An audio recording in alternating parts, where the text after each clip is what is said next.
Comment monétiser tes réseaux sociaux sans utiliser les systèmes de monétisation. La semaine dernière, j'ai fait une vidéo sur comment tu pouvais monétiser tes vues sur TikTok, mais comme Rodrigue me l'a fait remarquer, c'est vrai que si tu n'as pas accès à la monétisation de TikTok, soit parce que tu vis dans un pays où ce n'est pas disponible, ou soit parce que tu n'as pas le nombre d'abonnés requis, ça peut être difficile. Mais pas de panique, parce qu'il y a plusieurs moyens de rentabiliser ta visibilité sur les réseaux sociaux. Et dans cette vidéo, je vais te donner quelques idées, mais avant, n'oublie pas de t'abonner si tu veux plus d'astuces sur le marketing digital ou plus d'astuces sur comment gagner en visibilité sur TikTok. Donc si tu es prêt ou prête, c'est parti. Alors la première idée pour monétiser tes réseaux sociaux, c'est de créer du contenu pour les marques. Et je parle pas des partenariats rémunérés, ça on verra plus tard, mais je parle plutôt de la création de contenu UGC. User Generated Content. En fait, c'est quand un utilisateur crée du contenu, que ce soit vidéo ou photo, pour une marque, et ce contenu va être republié sur le profil de la marque en question, et pas sur le profil de l'utilisateur. Bien sûr, c'est rémunéré, et t'as pas besoin d'avoir des milliers ou des milliers d'abonnés pour devenir créateur UGC. T'as juste quelques étapes à suivre, et elles sont super simples. Alors déjà, il va falloir que tu choisisses tes réseaux sociaux, et ça va dépendre du type de contenu que tu aimes créer. Est-ce que tu es plutôt photo, vidéo ou live stream? Ensuite, il va falloir que tu choisisses un sujet qui te passionne. Parce qu'en tant que créateur, ça va être beaucoup plus simple pour toi de créer du contenu autour de quelque chose qui te passionne vraiment. Et ça va aussi t'aider à choisir quels réseaux sociaux tu vas utiliser. Par exemple, si tu es vraiment fan de jeux vidéo et que tu vas en faire ta thématique, tu vas peut-être décider de choisir Twitch et TikTok. Si tu es plutôt fan de cuisine, tu vas plutôt utiliser Instagram et TikTok par exemple. Donc une fois que tu as choisi tes réseaux sociaux, que tu as choisi la thématique de ton compte, il va falloir que tu développes ton unicité. Parce que le plus important quand tu es créateur de contenu, c'est de pouvoir te démarquer de tous les autres créateurs, soit par ta personnalité ou par le contenu que tu crées, donc la façon de filmer, ta façon de faire. Donc il va falloir que tu trouves ton propre style. Sois créatif, regarde un petit peu ce que font les autres créateurs de ta niche et essaye de trouver un moyen de te différencier et de rester mémorable. Par exemple sur TikTok, tu as plein de couples qui créent du contenu autour des situations que tu peux vivre quand tu es en couple. Par exemple, quand ton copain fait ci ou quand ta copine fait ça. Et ça marche très bien, c'est humoristique et les gens peuvent s'identifier très facilement au contenu. Le truc, c'est que dans cette niche, il y a vraiment plein de créateurs, donc il faut vraiment trouver un moyen de te différencier. Et justement, ce couple d'Américains ont réussi à trouver une autre approche. Donc ils parlent toujours des situations de couple que tu peux vivre de façon humoristique, mais c'est leur façon de filmer qui est différente. Showtime. He'll hear the TV turn on, something that he's not interested in, and quietly make his way in so he has a view. Then he'll say something along the lines of, "This shit is so stupid. Who even watches this?" You. You do. You just don't want to admit it yet. So you'll mosey your way over to get a closer look, but not too close. Du coup, ça attire l'attention et ils sont mémorables. Et de cette façon, ils montrent aussi qu'ils peuvent mettre beaucoup de qualité dans leur contenu. Donc une fois que tu as trouvé ton style, tu vas pouvoir créer du contenu et ensuite tu vas pouvoir créer un portfolio attractif. Le portfolio, c'est super important, c'est ce qui va résumer ton travail de créateur UGC. Tu vas y mettre toutes les vidéos, les publications qui représentent le plus ton style, ta personnalité et l'esthétique de ton compte. Et c'est ce que tu vas présenter aux marques, c'est ce que tu vas envoyer aux marques. Donc dans ton portfolio, choisis bien le contenu que tu vas mettre en avant qui reflète le plus ton style. Et si tu as des statistiques qui sont pertinentes parce que tu as déjà commencé à publier sur les réseaux sociaux, n'hésite pas à les mettre sur ton portfolio. Et bien sûr, autre chose super importante qu'il faut que tu ajoutes sur ton portfolio, ce sont tes tarifs. Alors comment calculer ton tarif quand tu es créateur UGC ?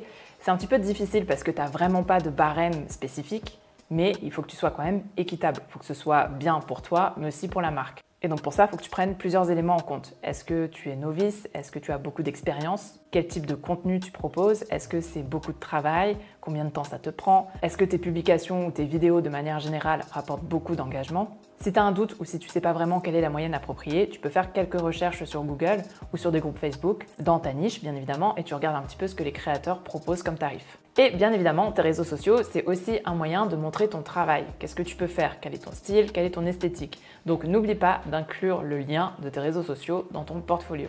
Donc une fois que ton portfolio est prêt, tu vas pouvoir contacter les marques. Bon, il va falloir que tu les trouves. Soit tu as déjà une liste en tête de certaines marques avec qui tu veux travailler, ou alors tu peux aussi rejoindre des groupes Facebook de créateurs UGC. Et en fait, en général, dans ces groupes-là, tu vas pouvoir trouver des annonces de marques qui recherchent des créateurs UGC. Ou sinon, tu peux directement contacter les marques qui t'intéressent. Donc montre-leur ton portfolio et surtout appuie bien sur la valeur de ton contenu. Qu'est-ce que ça peut leur apporter? Et donc dans ces cas-là, n'hésite pas à mettre en avant des statistiques si tu en as ou de mettre en avant ton travail qualitatif. Deuxième moyen de monétiser ces réseaux sociaux, c'est les partenariats rémunérés. Donc comme je te disais avant, les partenariats rémunérés, c'est un peu comme la création de contenu UGC.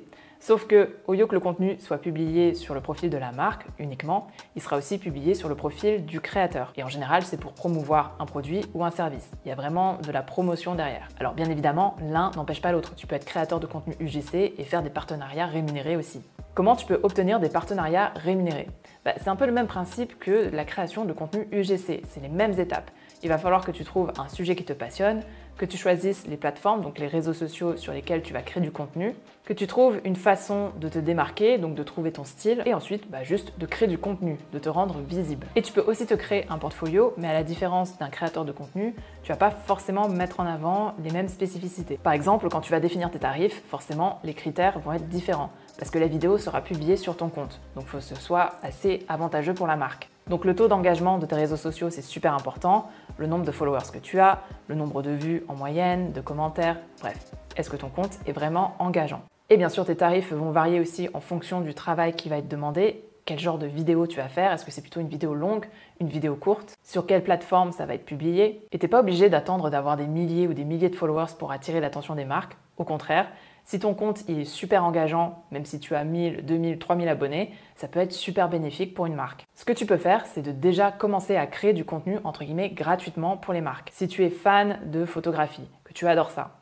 tu vas peut-être montrer dans une vidéo le matériel que tu utilises. Donc tu vas montrer l'appareil photo, du coup tu vas dire la marque, l'objectif que tu utilises, peut-être d'autres accessoires que tu utilises aussi. Mais en fait l'idée c'est de montrer comment tu abordes le sujet et quelle va être la réponse de ton audience à ton contenu. Donc en fait, en faisant ça, tu crées ton portfolio et tu vas pouvoir ensuite le montrer aux marques. Et si ça se trouve, en taguant les marques, tu vas déjà attirer leur attention. Et bien évidemment, n'attends pas forcément qu'une marque vienne vers toi pour te proposer un partenariat rémunéré. Tu peux les contacter directement aussi. Mais attention, il y a une façon de faire. Alors déjà, on oublie le classique salut, je suis influenceur, j'ai tant d'abonnés sur Instagram, tant d'abonnés sur TikTok et je peux te faire gagner en visibilité si on fait un partenariat ensemble. Parce que flash news, mais les marques n'ont pas forcément besoin de visibilité. Il y a quelques années, je travaillais dans une agence de voyage à Paris, on était spécialisé dans le voyage haut de gamme et de luxe et souvent on était approché par des influenceurs.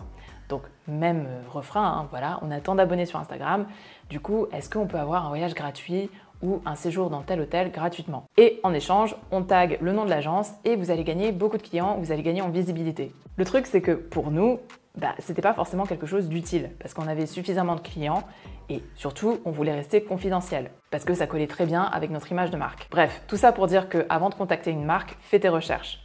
Regarde peut-être ce dont elle aurait besoin, qu'est-ce que toi tu peux lui apporter en tant que créateur de contenu ou en tant qu'influenceur. Parce que garde en tête qu'un partenariat, c'est un échange. Il faut que ce soit autant avantageux pour toi que pour la marque. Donc, qu'est-ce que tu peux apporter à la marque autre que de la visibilité? Et puis ça montre aussi que tu t'intéresses vraiment à ce qu'elle fait, que tu t'es renseigné avant, bref, que tu as pris le temps de vraiment t'intéresser à elle. Donc déjà, ça ouvre un peu plus à la discussion. Troisième façon de monétiser ces réseaux sociaux, c'est de créer du contenu exclusif que tu vas proposer à ton audience. Et pour ça, tu as plusieurs possibilités. Tu peux proposer un abonnement mensuel, que ce soit sur ton site internet ou sur d'autres plateformes comme Patreon. Par exemple, si tu es photographe, chaque mois, tu peux proposer des astuces spécifiques sur la retouche photo, mais seulement réservées aux abonnés.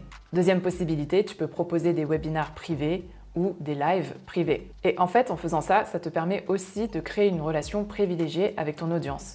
Quatrième moyen de monétiser tes réseaux sociaux, c'est de mettre en vente des produits digitaux. Ça peut être par exemple un livre, un guide ou des leçons. Le plus important, c'est que tes produits digitaux apportent de la valeur à ton audience. Mais si tu as un business et que tu vends des services, ça marche aussi. Tu peux utiliser les réseaux sociaux pour promouvoir tes services et du coup trouver des clients. Et voilà, c'est tout pour aujourd'hui. Si tu as trouvé cette vidéo utile, n'hésite pas à la liker ou à la partager. Et si tu as d'autres astuces ou d'autres idées pour monétiser tes réseaux sociaux, n'hésite pas à partager tout ça en commentaire. Et surtout, si tu aimes le contenu de ma chaîne, n'hésite pas à t'abonner, ça me ferait super plaisir. En attendant, je te dis prends soin de toi et à bientôt.